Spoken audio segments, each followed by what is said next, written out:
Hello दोस्तों, history के इस एनसीईआरटी के सीरीज में आपका स्वागत है। यहाँ हम लोग 6 क्लास की एनसीईआरटी को देख रहे हैं। आज हम लोगों का 8वां लेक्चर और साथ ही 8वां अध्याय भी है।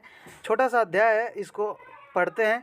10 मिनट आप हमको दे दीजिए, उसमें यह चैप्टर आप ख़त्म हो जाएगा। चलिए वीडियो शुरू करते हैं। ये देखिए, इसके बारे में अशोक एक अनोखा सम्राट जिसने युद्ध का त्याग किया, इसके बारे में हम जानेंगे। चलिए शुरू करते हैं।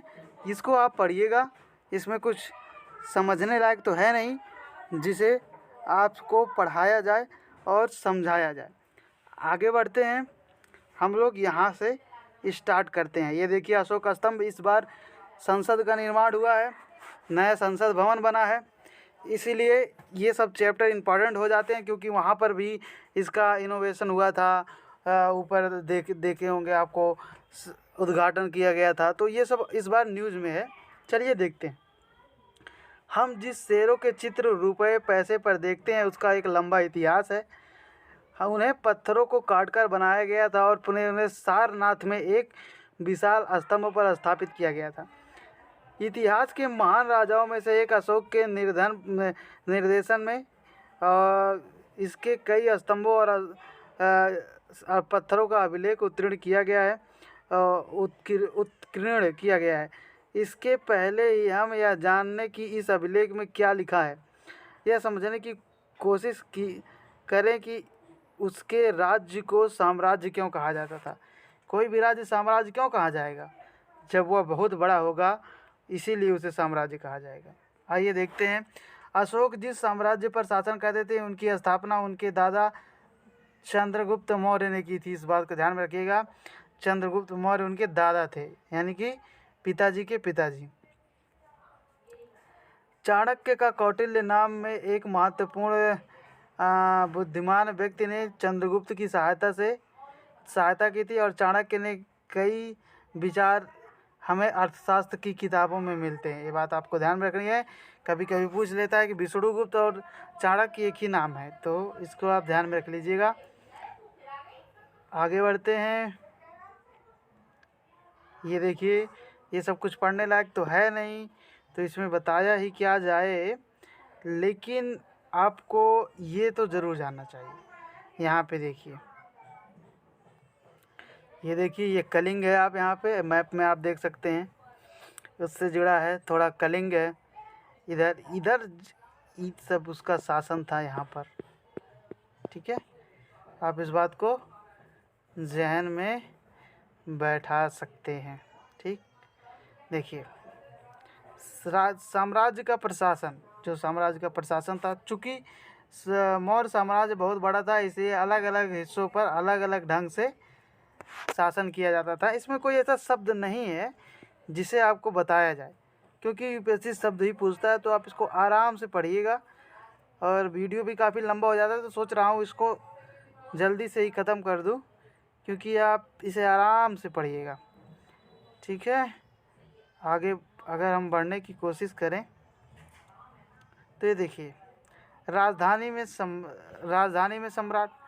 अब देखिए, यहाँ पे थोड़ा मेगास्थनीज और चंद्रगुप्त के बारे में पढ़ते हैं। मेगास्थनीज चंद्रगुप्त के दरबार में पश्चिम एशिया के यूनानी राजा सेल्यूकस निकेटर का राजदूत था। मेगास्थनीज ने जो कुछ देखा उसका विवरण किया, और यहाँ हम उसे विवरण का एक अंश के रूप में देखते हैं। सम्राट का जनता के सामने आने के अवसर पर एक शोभा यात्रा के रूप में जश्न मनाया जाता था। ये बात आपको ध्यान में रखनी है। ये देखिए, पाटलिपुत्र पटना में है। इसको आप थोड़ा सा वैसे याद रख लीजिए, सबको याद हुई होता है, ये सब कुछ बताने लायक है नहीं। अब देखिए, अब यही इम्पोर्टेंट है। अशोक एक अनोखा सम्राट, इसको पढ़ते हैं अच्छे से।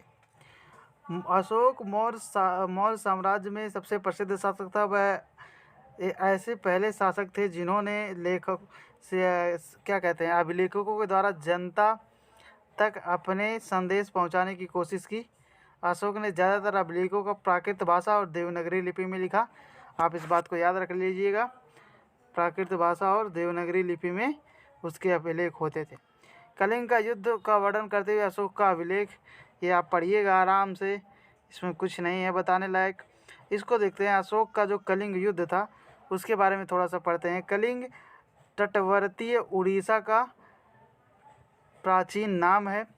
अशोक ने कलिंग को जीतने के लिए एक युद्ध लड़ा, लेकिन युद्ध जनित हिंसा और खून खराबा देखकर युद्ध से वितरणा होकर यहाँ से विक्षिप्त हो गया, वो काफ़ी भाव विभोर हो गया, काफ़ी उसका हृदय टोटे टोटे हो गया, एक तरह से कह लीजिए टुकड़े टुकड़े हो गया, जिससे वो उसका हृदय परिवर्तन हुआ और उन्होंने निर्णय किया कि भविष्य में अब कभी युद्ध नहीं करेंगे, अहिंसावादी हो जाएंगे। ठीक है, आगे बढ़ते हैं। अशोक का धम्म क्या था, इसको देखते हैं। देखिए, अशोक ने धम्म के किसी देवता की पूजा अथवा किसी कर्मकांड की आवश्यकता नहीं थी। अशोक का जो धम्म था वो उसमें ना किसी की पूजा करनी होती थी, ना किसी कर्मकांड में फंसना होता था। उन्हें लगता था कि जैसे पिता अपने बच्चे को अच्छा व्यवहार की शिक्षा देता है, वैसे ही उनका कर्तव्य है कि उनकी प्रजा को निर्देश दें। वे बुद्ध के उपदेशों को से प्रेरित थे।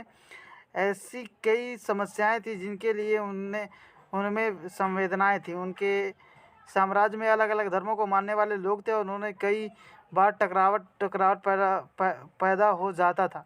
जानवरों की बलि चढ़ाई जाती थी और दासों और नौकरों के साथ क्रूरता का व्यवहार किया जाता था। इसके अलावा परिवार में व पड़ोसियों के बीच में भी झगड़े होते थे। अशोक ने यह महसूस किया कि इन समस्याओं का निदान उनका कर्तव्य है, इसीलिए उन्होंने क्या किया, इसीलिए उन्होंने धम्म महामात्य नामक अधिकारी की नियुक्ति की। अब ये बात ध्यान में दें, धम्म महामात्य क्या था, तो धम्म महामात्य अशोक के टाइम पे एक अधिकारी था, इसको ध्यान में रखिएगा, कभी कभी पूछता है। इसके अतिरिक्त अशोक ने अपने संदेश में कई स्थानों पर शिलालेखों और स्तंभों का खुदाव किया।